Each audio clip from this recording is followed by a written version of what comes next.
कुछ संख्या देखी थी, है ना, कुछ संख्या देखी थी हमने, परमेय संख्या के बारे में पढ़ा था, अपरमेय के बारे में पढ़ा था, होल नंबर्स, प्राकृतिक नंबर्स, है ना, और शायद पूर्ण संख्या भी पढ़ी थी। पूर्ण संख्या अभी क्लास में पढ़ाने वाले हैं। और इस क्लास की शुरुआत करते हैं वास्तविक संख्याओं से, है ना। कुछ संख्याएं इससे पहली वाली क्लास में पढ़ ली थी और इस क्लास में पढ़ने वाले हैं वास्तविक संख्याएं। क्या है?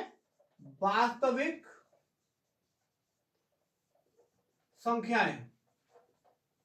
इसको कहते हैं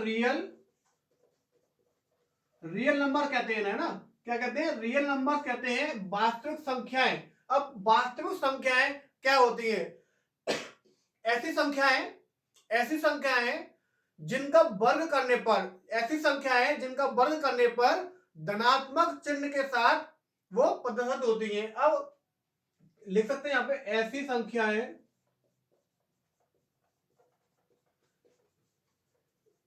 जिनका वर्ग करने पर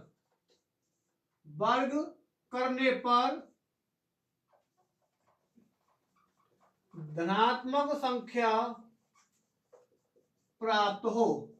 अब इसको समझाते हैं इसके एग्जाम्पल लेकर, है ना। ये चीज अभी समझ में नहीं आएगी, इसका जब मैं एग्जाम्पल आपको मैं दूंगा तो सबको समझ में आएगा। ऐसी संख्याएं जैसे 5 11 है, माइनस का 12, रूट का 77, रूट का 8, मतलब बहुत सारी संख्याएं हैं, है ना।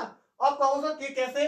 अब इनका एक एक करके सभी एग्जाम्पल को हम समझते हैं, है ना, सभी संख्या को समझते हैं। मैंने लिखा ऐसी संख्या जिनका वर्ग करने पर क्या है, एक धनात्मक चिन्ह के साथ संख्याएं आती हैं, वे कहलाती है वास्तविक संख्याएं। दूसरा एग्जाम्पल देखते हैं, 11 का वर्ग करेंगे तो 121, ये प्लस का चिन्ह आ रहा है, क्या होगी हमारी वास्तविक संख्याएं।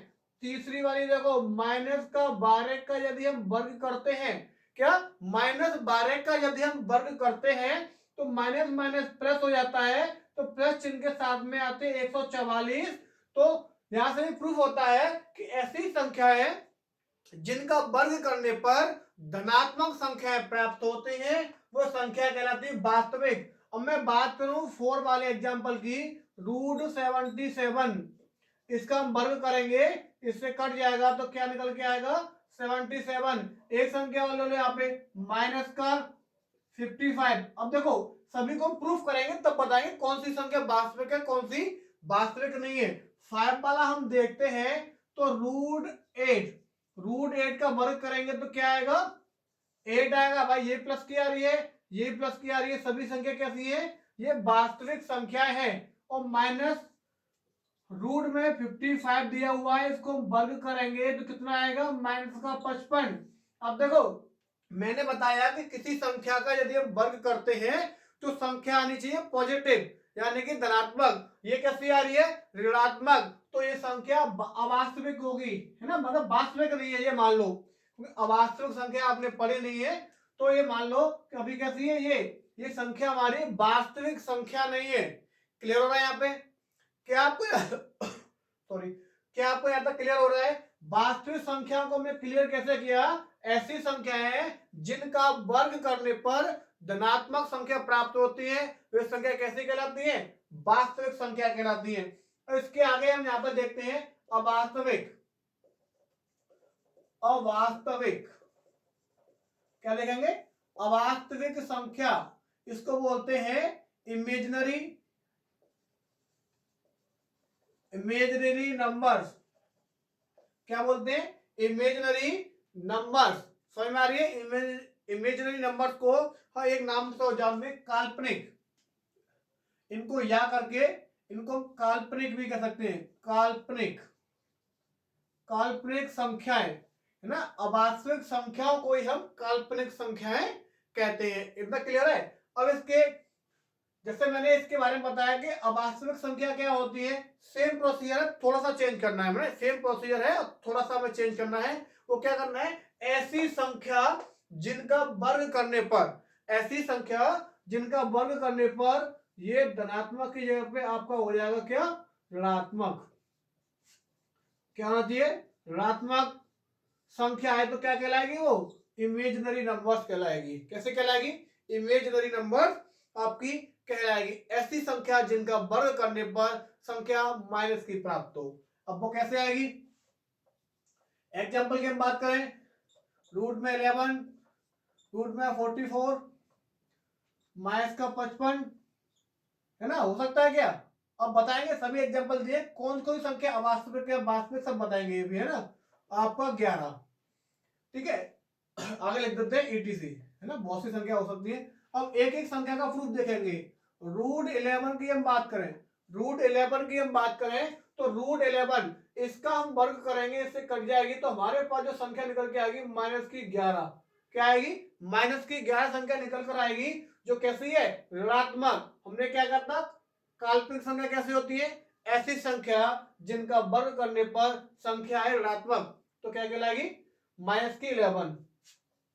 दूसरा क्वेश्चन, रूट में माइनस का 44, इसका वर्ग कर दिया, क्या आ गया? माइनस का 44। क्या आ गया? संख्या माइनस क्या आ रही है ना, ऐसी संख्या जिसका वर्ग करने पर कैसी आए? ऋणात्मक संख्या है, नेगेटिव संख्या निकल के आएगी, तो हमारी कहलाएगी कैसी? अवास्तविक। अब जैसे 55 की हम बात करते हैं, अब जैसे 55 की हम बात करते हैं, 55 दिया माइनस का, वर्ग करेंगे प्लस की आएगी, है ना, किसकी आएगी? प्लस की आएगी। 30 25, तो क्या होगी? क्या ये माइनस की आ रही है, तो क्या होगी? ये संख्या हमारी काल्पनिक नहीं होगी, ये संख्या कट जाएगी। 11 की बात करें, वर्ग करो 121, ये भी नहीं होगी। क्यों नहीं होगी? क्योंकि इस चीज आ रही है पॉजिटिव और हमें चाहिए नेगेटिव। तो हमें पता पड़ गया वास्तविक क्या होती है? ऐसी संख्या जिनका वर्ग करने पर संख्या आए पॉजिटिव, ऐसी संख्या जिनका वर्ग करने पर संख्या आए नेगेटिव, क्या कहलाती है?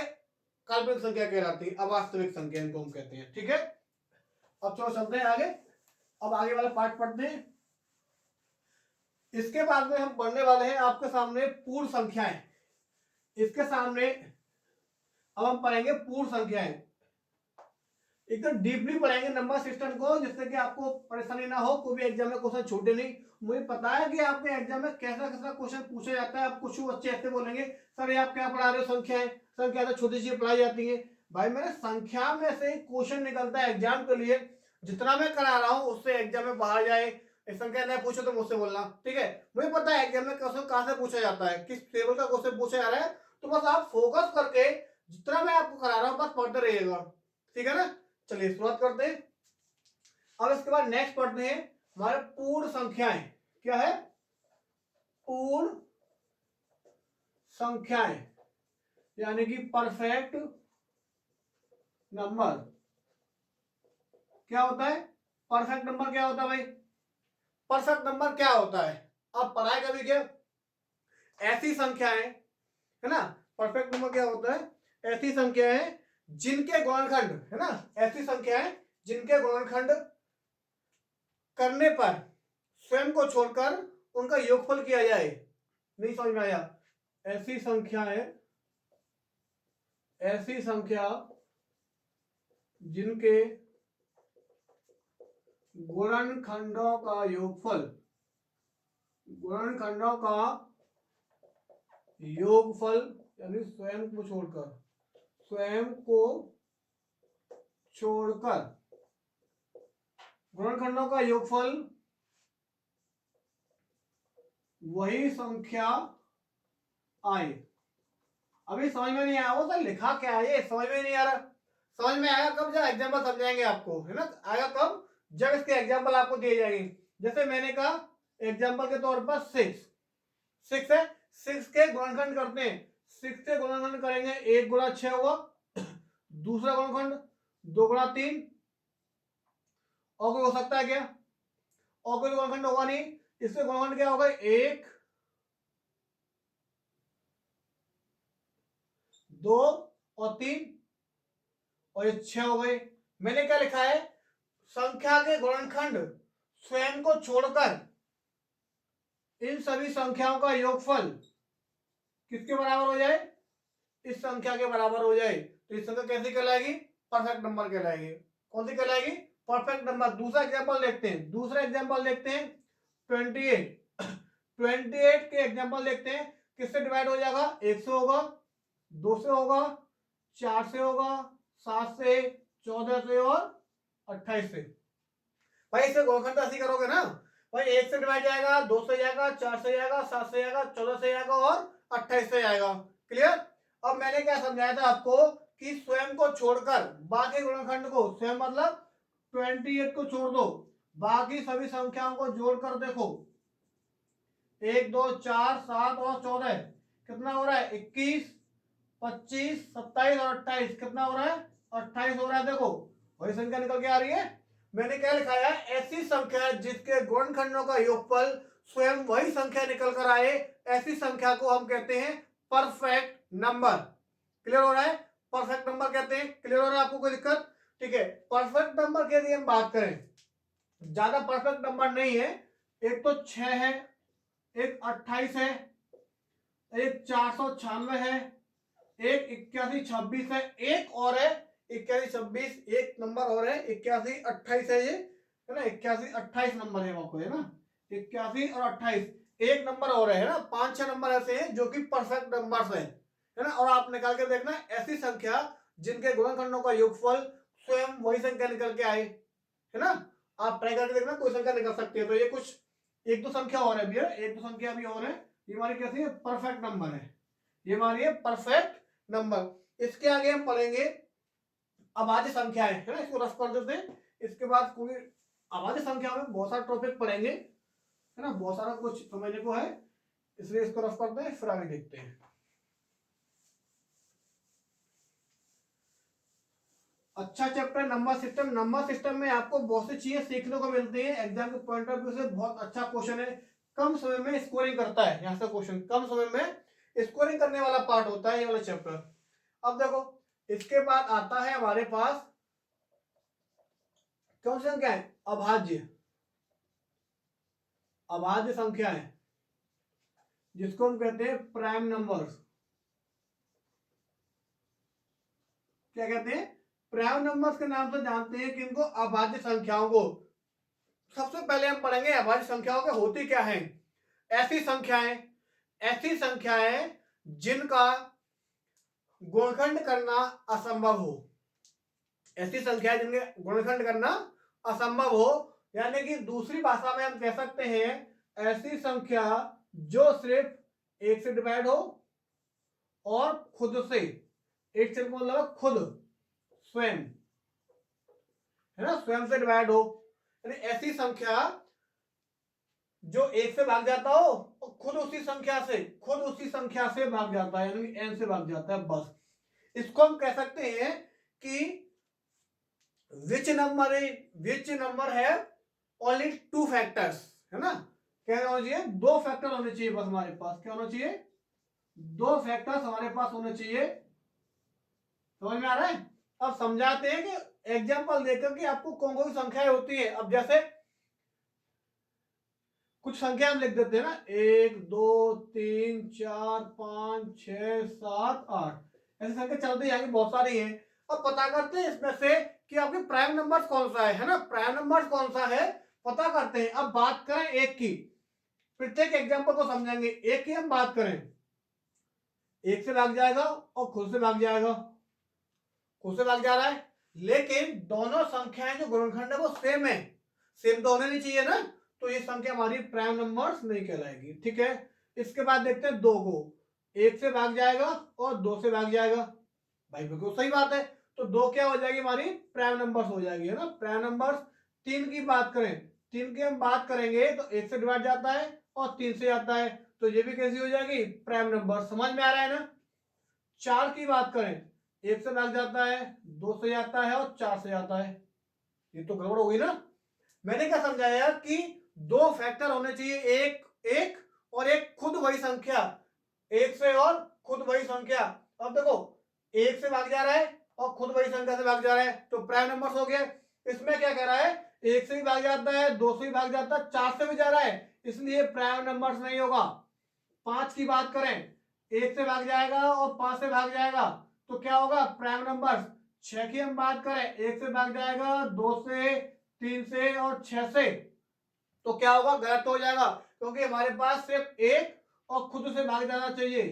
7 की बात करें, 7 में 1 से भाग जाएगा और 7 से भाग जाएगा, क्या हो जाएगा, प्राइम नंबर्स कहलाएगा। 8 की बात करें, 8 1 से भाग जाएगा, 2 से जाएगा, 4 से जाएगा और 8 से जाएगा। 2 से अधिक फैक्टर हो रहे हैं इसके, 2 से अधिक फैक्टर हो रहे हैं, तो ये हमारी प्राइम संख्या नहीं कहलाएगी। क्लियर हो रहा है? तो यहां से मैं रफ कर देता हूं और फिर समझो कि कौन सी संख्याएं हैं। आपको क्लियर हो गया होगा ना क्लियर, कौन सी संख्या हमारी प्राइम नंबर्स है। कौन सी संख्या होंगी भाई, देखो 1 2 3 5 7 9 नहीं होगी। 9 क्यों नहीं होगी, 1 3 और 9 से जाएगा, आपकी होगी 11 13 17 19। ऐसी संख्या चलती जाएंगी, ऐसी संख्याएं चलती जाएंगी। क्या कहलाएंगी, अभाज्य संख्याएं। और हमारी क्या कहलाएंगी, अभाज्य संख्याएं। अब थोड़ा बोर्ड को साफ कर दो, थोड़ा सा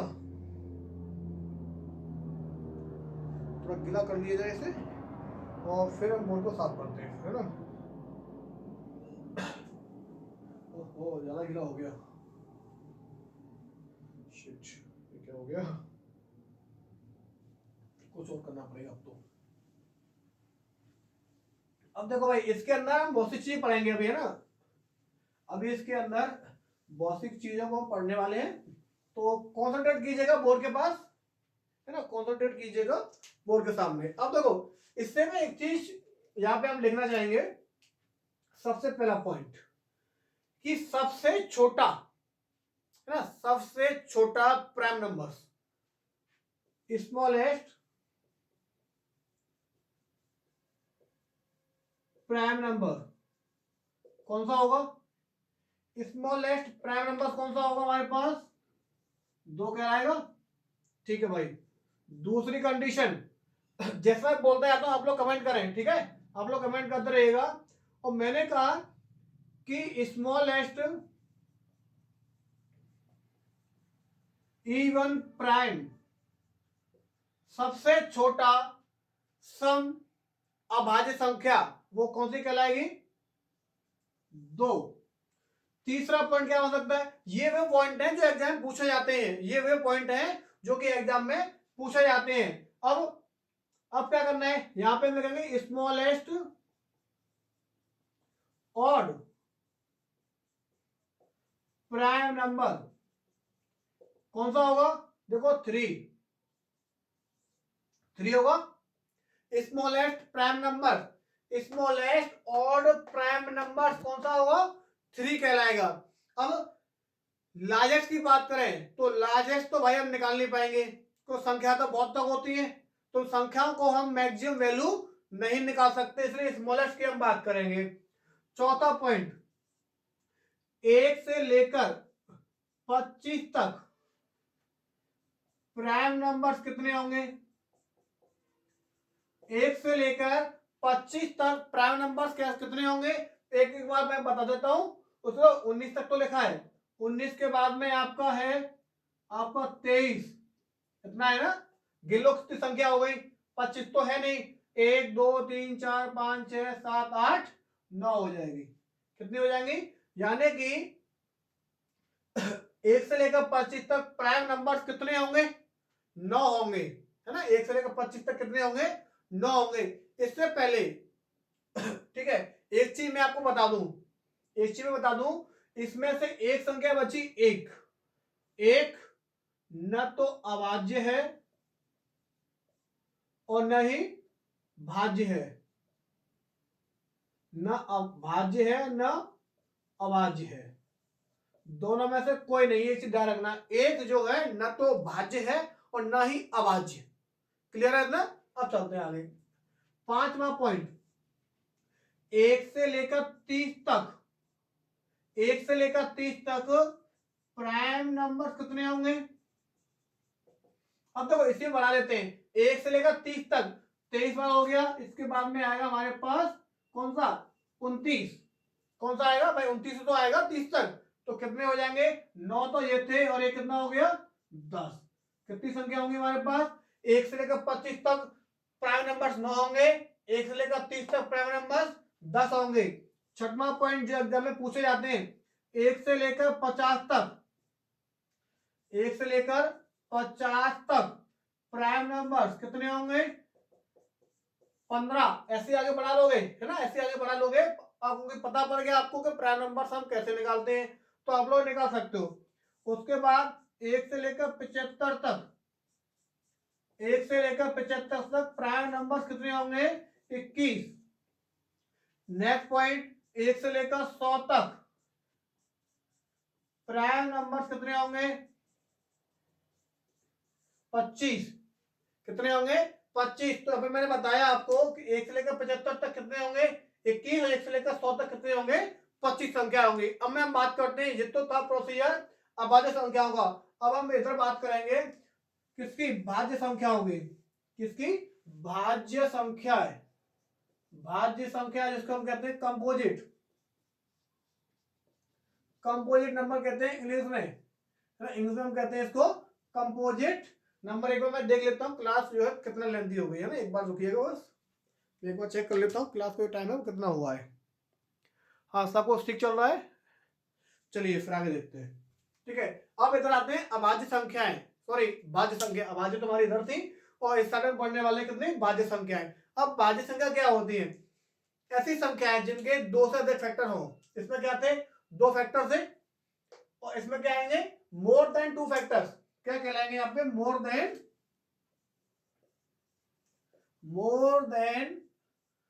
टू फैक्टर्स। क्या कहलाएंगे? More than two factors. दो से अधिक गुणनखंड इसके होंगे, वो कैसे कहलाएंगे? भाज्य संख्याएं। तो हम कह सकते हैं ऐसी संख्याएं जिनके दो से अधिक फैक्टर होंगे तो वे संख्या कहलाएंगी हमारी भाज्य। जैसे मैंने कहा 2, 4, 6, 8, 9, 12, 15, इसी प्रकार से बहुत सी संख्याएं चलती जाएंगी। अब हम कैसे फॉलो करेंगे? जैसे मैंने कहा दो, दो क्या? एक, और दो से आ रही है। और ये चीज समझाई मैंने किसमें? आपकी अभाज्य में, है ना, अभाज्य में समझाई। तो क्या होगी? ये तो अभाज्य है, तो मतलब ये कौन सी होगी? अभाज्य संख्या होगी, इसलिए हम इसको हटा देंगे यहाँ से। तो ये संख्या कैसी होगी? हमारी अभाज्य संख्या होगी। अब बात करें चार की, चार में हम भाग लाएंगे एक का, दो का और चार का। अब देखो भाई, मैंने बताया कि जिस संख्या के दो से अधिक गुणनखंड होंगे, 1, 2, 3, दो से अधिक है तो कैसे कहलाएगी? भाज्य संख्या। भाज्य कहलाएगी कंपोजिट। 6 की हम बात करें, 6 की बात करें तो 1, 2 और 3 और 6, चार गुणनखंड हो रहे हैं, दो से अधिक है। तो ये सभी संख्या कैसी है? हमारी प्राइम सॉरी कंपोजिट नंबर है। कैसी है? कंपोजिट नंबर है। इतना आप क्लियर हो गया होगा, इतना आपको क्लियर हो चुका होगा। तो मैं इनको साफ पढ़ देता हूं। इसी जैसे ये वाले पॉइंट लिखे हुए हैं उसी प्रकार से या फिर मैं कुछ पॉइंट बताता हूं जो एग्जाम में क्वेश्चन पूछे जाते हैं। ठीक है, अब पूछे जाते हैं तो देखो पहला पॉइंट, पहले हम पॉइंट की हम बात करें तो सबसे पहले तो हम लिखेंगे स्मॉलेस्ट कंपोजिट नंबर। शॉर्ट में लिखूंगा मैं ना, स्मॉलेस्ट कंपोजिट नंबर, है ना। स्मॉलेस्ट कंपोजिट नंबर 4 कहलाएगा। दूसरा smallest even composite number. Composite number को मैं सीएन से लिख रहा हूं भाई, है ना, तो शॉर्ट में हो जाएगा सीएन से। तो कौन सा हो जाएगा? 4। कैसा है? इवन नंबर है, स्मॉलेस्ट इवन नंबर। ठीक है, अब मैं बात करूं, अब मैं यदि बात की स्मॉलेस्ट इवन नंबर हो गया, तो तीसरा पॉइंट मैं बोलूं smallest odd number, odd CN number. Composite number कौन सा होगा? देखो 9। समझ में आ रही है? स्मॉलेस्ट ऑड कंपोजिट नंबर आपका 9 कहलाएगा। चौथा पॉइंट अब देखते हैं, सॉरी ये रफ कर देते हैं एक बार। ठीक है, अब समझते हैं फोर्थ वाले पॉइंट में, है ना, फोर्थ वाले पॉइंट समझते हैं कि 1 से लेकर 25 तक कंपोजिट नंबर कितने होंगे? 1 से लेकर 25 तक, एक चीज समझो नॉर्मल सी बात, 1 से लेकर 25 तक संख्या टोटल कितनी होती है? 25। टोटल संख्या 25 थी, जिसमें प्राइम नंबर्स होगा और कंपोजिट होंगे। हमारे पास जो प्राइम नंबर्स है वो है 9। 9 है, 9 है ना। तो अब संख्या कितनी बची? 25 में से 9 गया तो 16। तो क्या 16 आपकी कंपोजिट नंबर होंगे? नहीं। क्यों नहीं होंगे? क्योंकि इसमें एक इंक्लूड हो रहा है और एक इंक्लूड हो रहा है, तो मैंने पहले क्या दिया है, एक न तो अभाज्य है न भाज्य, तो एक को घटा देंगे तो यानी कि 15 हमारी कैसी आ जाएंगी हमारे पास कंपोजिट नंबर। समझ में आ रहा है? 1 से लेकर 25 तक कुल संख्या है वो आपकी 25 है। 25 में कुछ आपकी प्राइम होंगी, कुछ होंगी कंपोजिट, जिसमें से प्राइम नंबर हमारे हैं 9।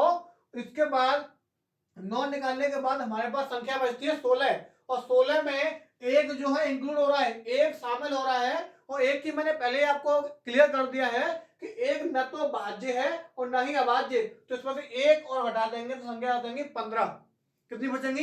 संख्या हमारे पास बचेंगी 15। इतना क्लियर है आपको? इतना क्लियर है ना?